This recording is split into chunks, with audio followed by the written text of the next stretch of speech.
Hello. Hello. Welcome, family.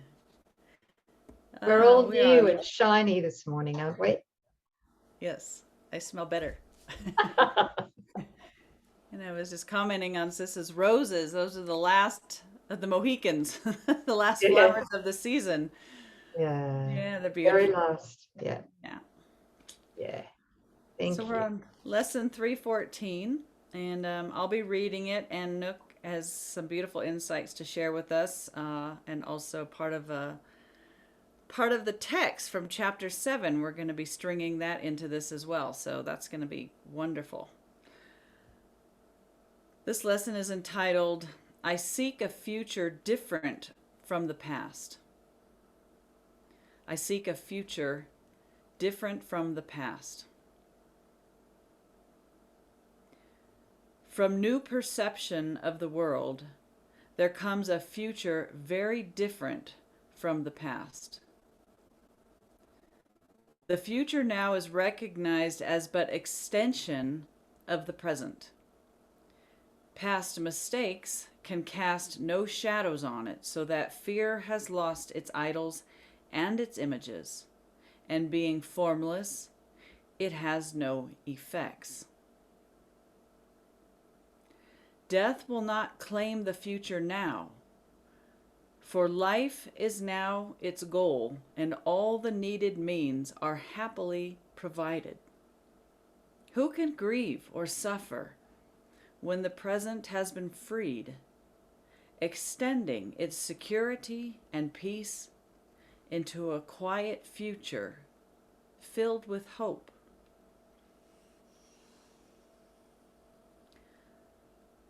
Father, I'm sorry. Can you read that last line again? Because I think there's yes, something different here. who can grieve or suffer when the present has been freed, extending its security and peace into a quiet future filled with hope? Hmm. What do In you the have? FIP, they've changed the word hope to joy, and I like that better. Hmm. The Thanks. certainty. Yeah, thank you. So, paragraph 2. Father, we were mistaken in the past and choose to use the present to be free. Now do we leave the future in your hands, leaving behind our past mistakes, and sure that you will keep your present promises and guide the future in their holy light. Hmm. I seek a future different from the past.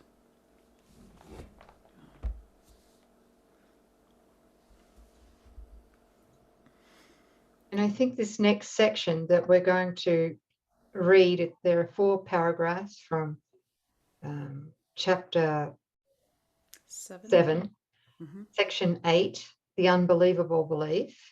Isn't it section Um, 7 also? I thought it was section 8. Is it? Well, Um, it's section 8 in the FIP version. In the CE or the COA version, it might be section 7. What do you no, have, sis? no, okay. It's difficult on the phone because it jumps around if you don't touch Okay. it just right. But chapter 7, you're right, section 8, Mhm. the unbelievable belief. And Mm. I can't believe I haven't seen this section before. Well, actually, you and I read it We did? together. Yeah. Yeah, I have a note on my original Okay. there. So we did read it. I'm not sure. I think it was the year before last. Last lifetime, probably. Okay, well, that's good. So, well, can we first just kind of summarize how the ego uses the past now for those who may not really get that? Do you think we should do that at the conclusion of these paragraphs Sure. so that Okay. we can explain, so that Jesus can explain um, the extent of projection, and then we can tie it in with the past? Okay. Is that okay? Yeah, that sounds great. Good. Trust that. Okay. So Tell I've us just, what paragraph. yeah, paragraphs 2 to 5. But before I start, there's one line I want to include here from the first paragraph. We have said that without projection, there can be no anger. But it is also true that without extension, there can be no love. Right. So, but he says, we've said that without projection, there can be no anger. That is so profound, that statement. What I'm seeing more deeply is that anything or anybody we're triggered by, or anything we're triggered by, anybody we're triggered by, comes solely from our own projection. Like 100%. It's our projection, right? Of course, if we're not triggered and yet the body's seeing something, but there's zero trigger, Right. then it's not our projection because we're neutral, all right? There's forgiveness has taken place. Only when we're triggered, Right. then we know it comes from our mind. That's right. It's a very difficult pill to swallow when we say it's 100%. It's 100% our projection. We come back to every brother is the Christ, and there's one view of that brother. And if we're not beholding a brother with God's view, then we have superimposed our beliefs over that, right? It's our filter that is preventing us from viewing our brother as innocent, as the Christ. Yes. Okay. Yes. And the reason that we see them as sinful or guilty or whatever is because the ego, we've sided with the ego, and the ego wants us to believe that we are that sin. Yes. We are sin incarnate. Because and of course, right. And so it doesn't want us to see it blatantly. So, because so instead it projects it onto others and onto the body and life, etc. Yeah, we project that belief and the ensuing the guilt and all the distress that brings to us. Well, a convenient way for the ego not to have us look at that is to project it out, which gives rise to the whole world and how we see it all, right? Yeah. Okay. Yeah. Just hold on for a second, sis. 3:14. All right. Yeah, but he says, but it is also true that without extension there can be no love. It remembering that the means by which God created us, really created the truth, his sons, is by sharing himself, his self. Right. And so the way that we awaken from the use of projection or the ego is by sharing or extending the truth of our being. It's by giving that love. And the highest form of that love here in the dream is forgiveness, genuine forgiveness, right? And it's by giving that, then we receive it. Right. Giving is receiving. When we're giving projection, we're receiving that projection. Yeah. Yes. And when we're extending love, we're also receiving that love. And we won't know that we really are love. And we've said this before in many different ways. We won't know we're love. We are love and nothing but love and safe until we give it. In giving it, we recognize that we are it. Yeah. That it was in there to extend to begin with. Yeah. So we're either willing with God and letting Christ's vision look upon its own creation, its loveliness, its goodness, or we have a will apart from God and we're blocking God in our defenses and superimposing our own filter over everything and saying, this is my will, right? Yeah. Okay. So why is it that he says that without projection there can be no anger? Where does the anger arise in that? Is that between brothers because we realize that that's what we're doing? Okay, remember projection makes perception. Right. All right. So without projection, there could be no anger. Mm-hmm. Mm-hmm. So it's our own anger that we're projecting out. Yeah. Yes. Okay. Yeah. All right. Shall I keep reading here? Yeah. So Dropping paragraph 2 of this section, the ego's use of projection must be fully understood before the inevitable association between projection and anger can be finally undone. The ego always tries to preserve conflict.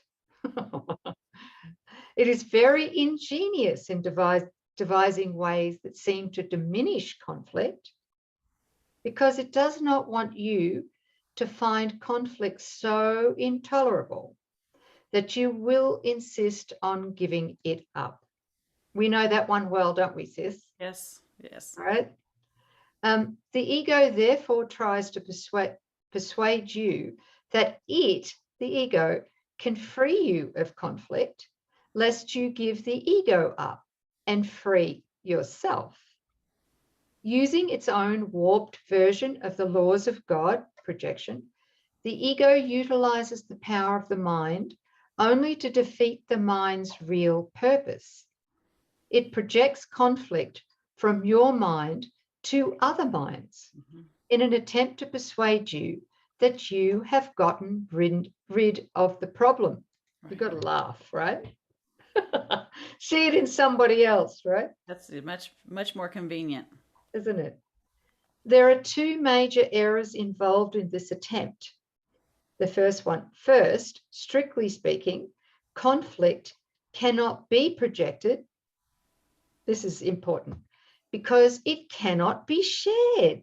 Remember, and we've said this different ways, is that any kind of conflict or projection or anger or judgment actually breaks communication. The only communication there really is love, God's love, not the ego's love, God's love. Mm-hmm. So that's why he's saying conflict cannot be projected because conflict cannot be shared. Does that make sense? Yes. So it's always personal. Always.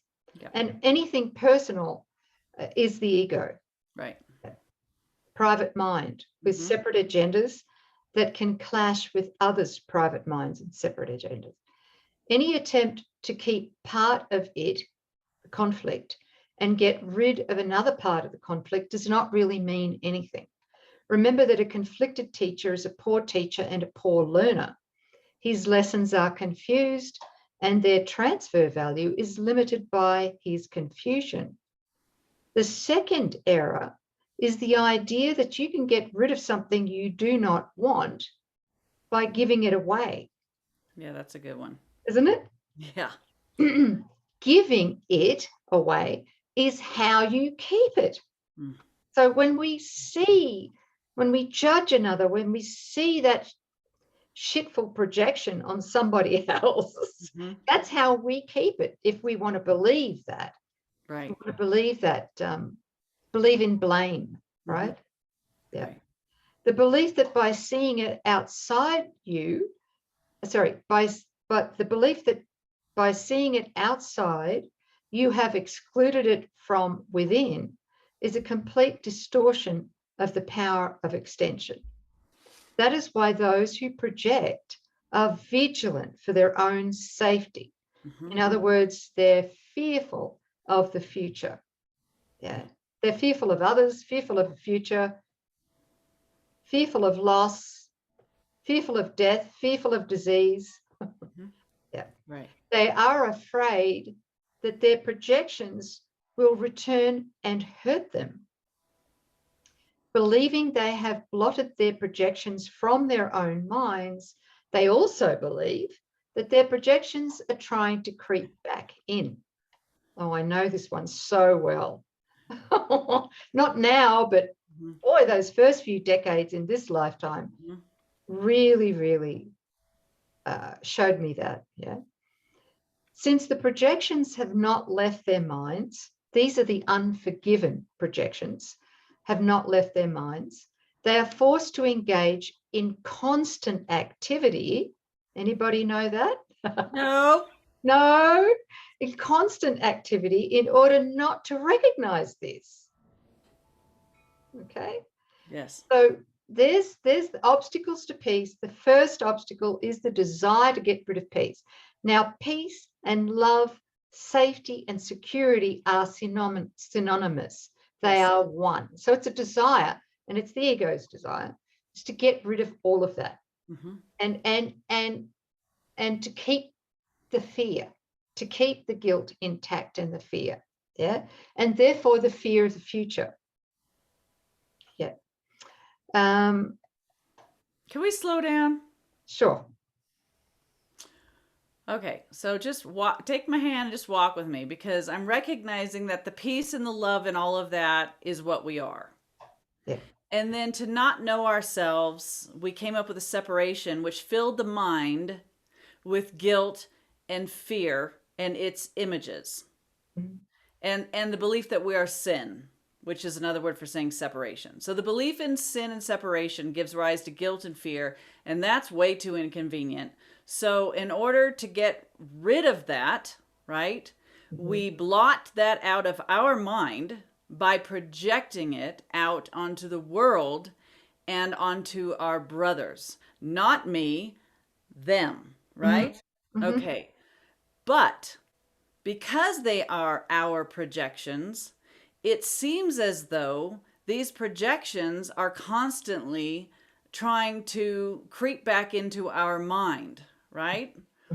Now, the ego knows that if these projections were actually allowed back in, they're actually capable of forgiveness and returning our mind to the light, to the love, to peace.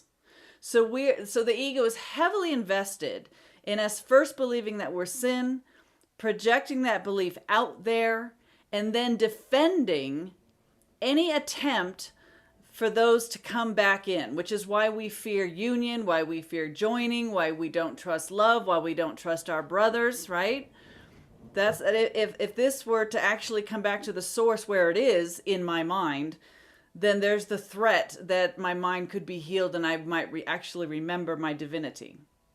You bet. That's the greatest fear of the ego. Now help me from there to make this tie in with the idea of time. Okay. So remember here that one thing you missed in your list of projections was a doozy, and that is the past. Right. That's probably one of our greatest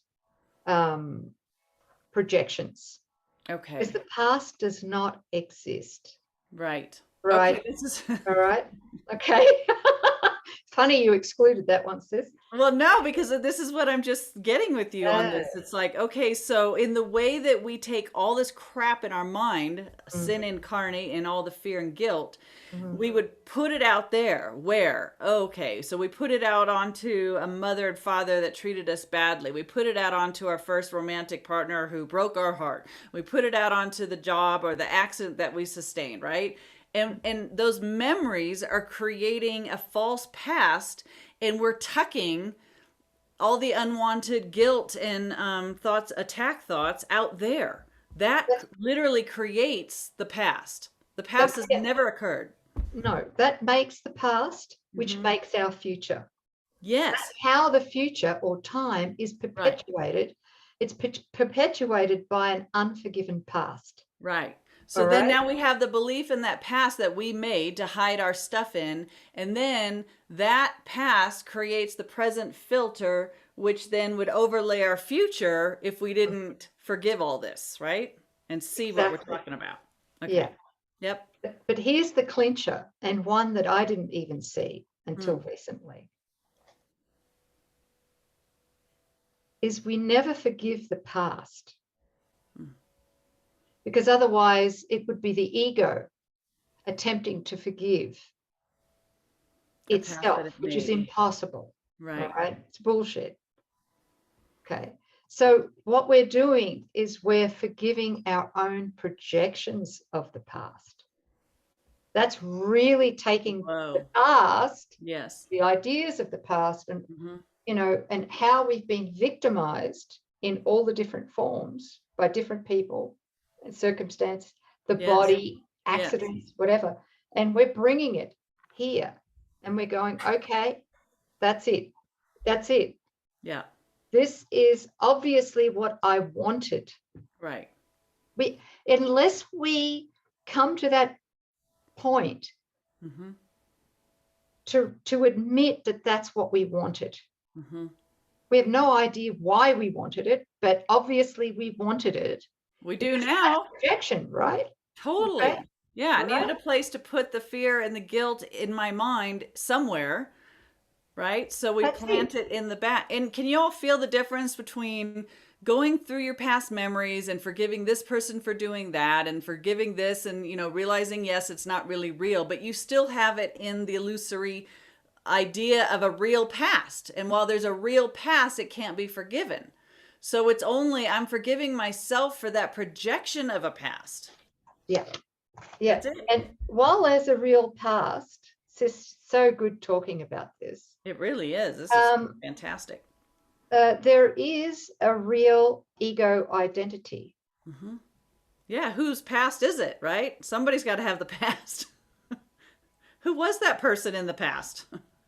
But see how the ego goes, okay, I'll forgive some aspects of the past, right, but not all of them. Right. Yeah, even the good seeming past also has to be equally forgiven. Absolutely. Mm-hmm. The whole lot, all of it. All of it. Well, we can't do that forgiveness.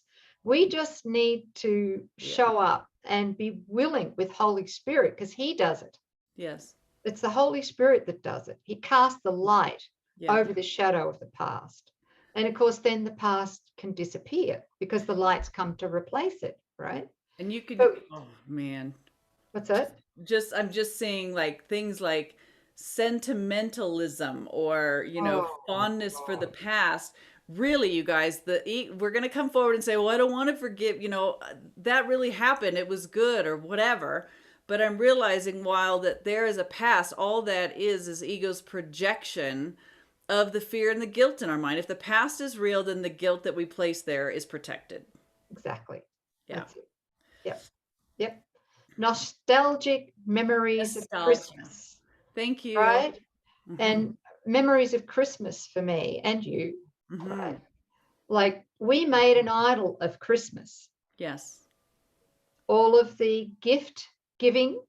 I mean, the fun of buying the gifts. The tree trimmings. The Christmas carols. That's it. All of that. My God. It's not bad. No. It's not that it's bad, but it does need to be divinely repurposed. Yes. Because we don't really know the meaning of Christmas through the ego filter.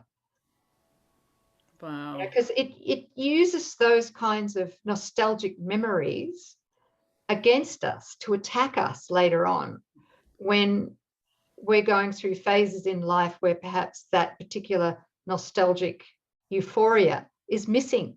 Yeah. So the ego interprets that as we're missing. Mm-hmm. In other words, we're deprived. Yes. And therefore we're guilty and deserving of death. Yeah. Don't you love that ego?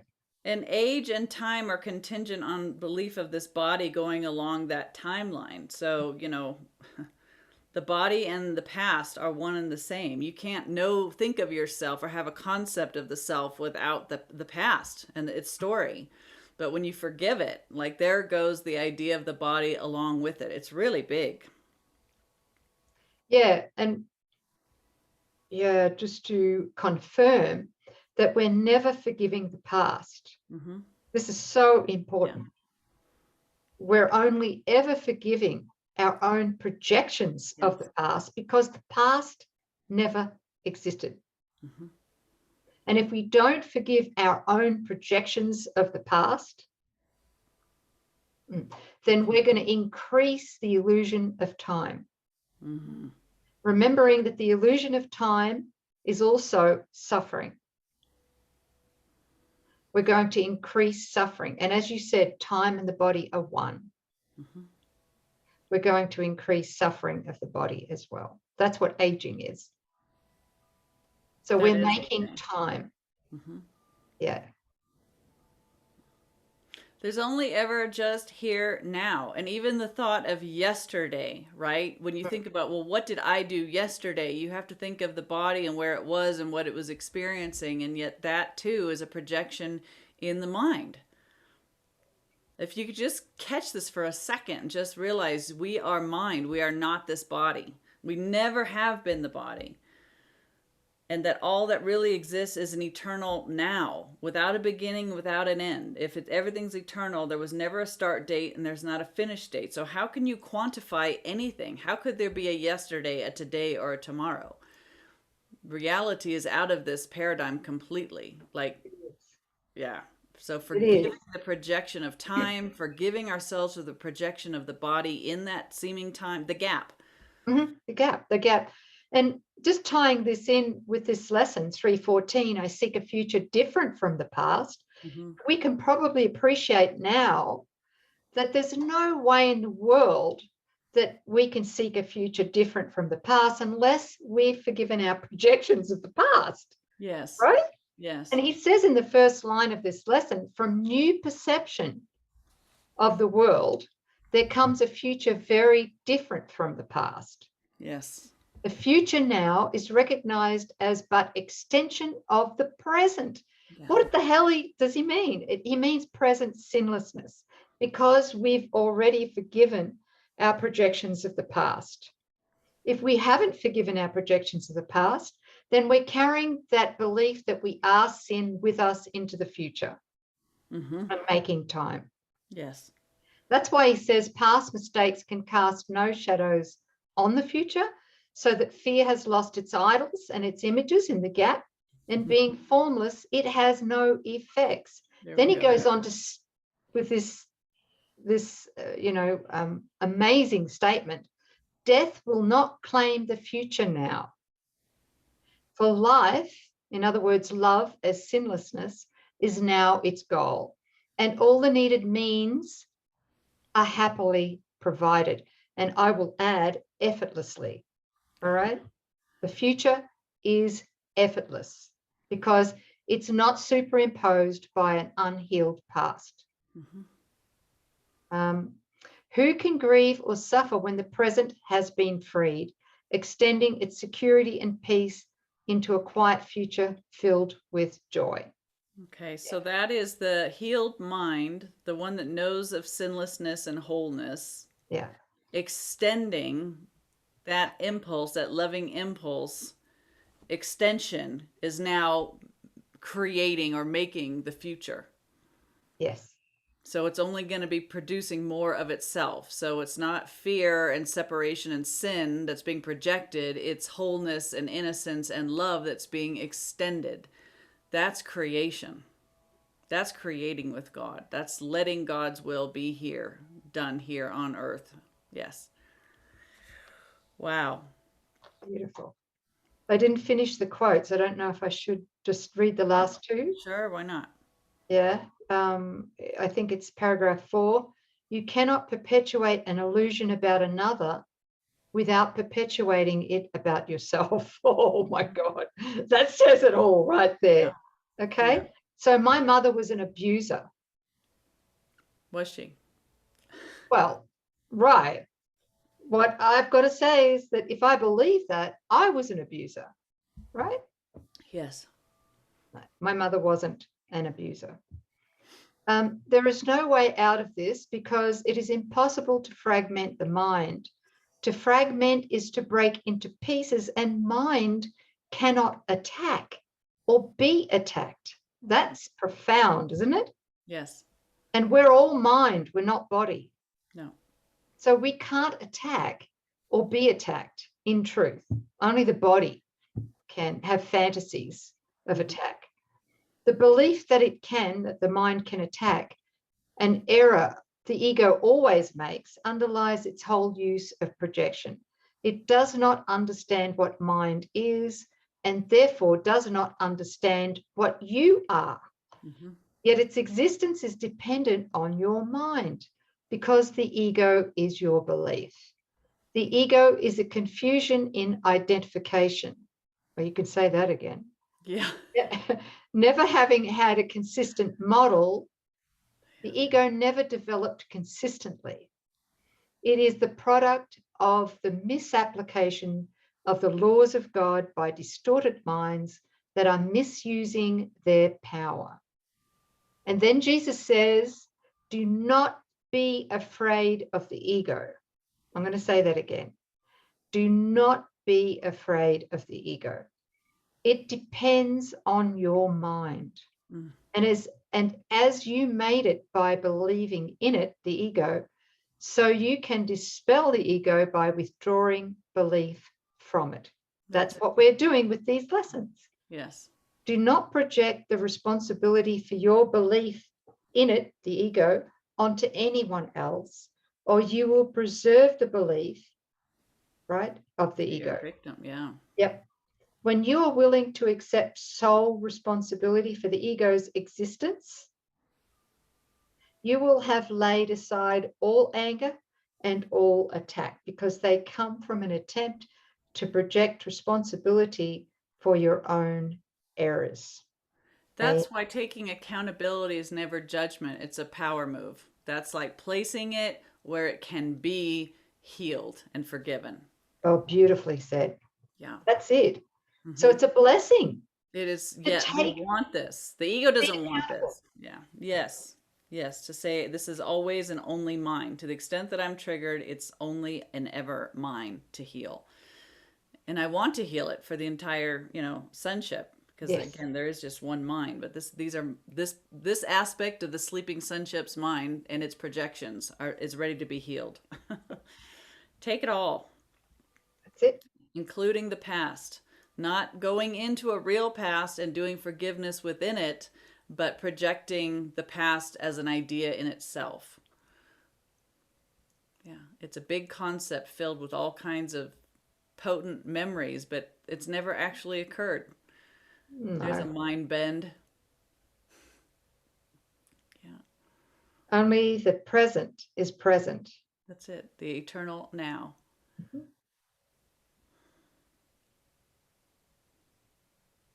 You guys ready to forgive the past? The so-called past? No. No? Is there anything that you would hold on to? Well, I guess for me right now is that I've learned that, like I just said before, I don't want to forgive the past. I want to forgive my projections of the past. Right. That's what I meant. Thank you. Yeah. I think of it as just one idea that is a projection from our mind, and that needs to go. Not to go like diving into some balloon of a real past and trying to forgive anything in it. It's just a projection. Very simple. Mm-hmm. In my process right now is that as soon as I'm triggered, I have to go immediately to, well, I wanted this. Yeah. Whether I'm triggered by memory from the past, it's all the same, by another person, by my body, whatever, it's all the same. Right. Yeah. It's still projection. I must have wanted this and I don't want it now. Right. Well, it makes sense if the mind wants to experience itself as separate and limited, and it came up with a body as the solution. How do you just appear in a body? It had to come up with some means for the body to arise that makes some sort of logic. So hence timeline and the infancy, and then, the removal of the knowledge of our innocence. You can see the perfection in the idea of time, but all of it arose in a thought system that's never existed. It's not like time has independent reality. It's the projection of the idea of time that needs to be forgiven. Yep. Yes. Okay. That's it. We because can do time this. Is neutral. That's it. Remember? Like the body. Like the body. It's neutral. Time can't heal and it can't harm. Right. Unless we use it to heal or harm. Right. Yeah. That's it. Well, that was way bigger than I thought it was going to be. Yeah, me too. Wow. Wow, Thank you. sis. I just thank Jesus for bringing that in this morning. Holy smokes. Yes, thanks, Jesus. Thank you, brother.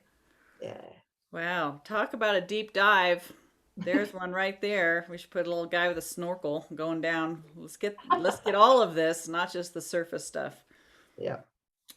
Thank Okay. you. All right. Thanks, Yeah. sis. We love you. That was 314. Have fun with that. Let it Bye. go. Bye. Bye.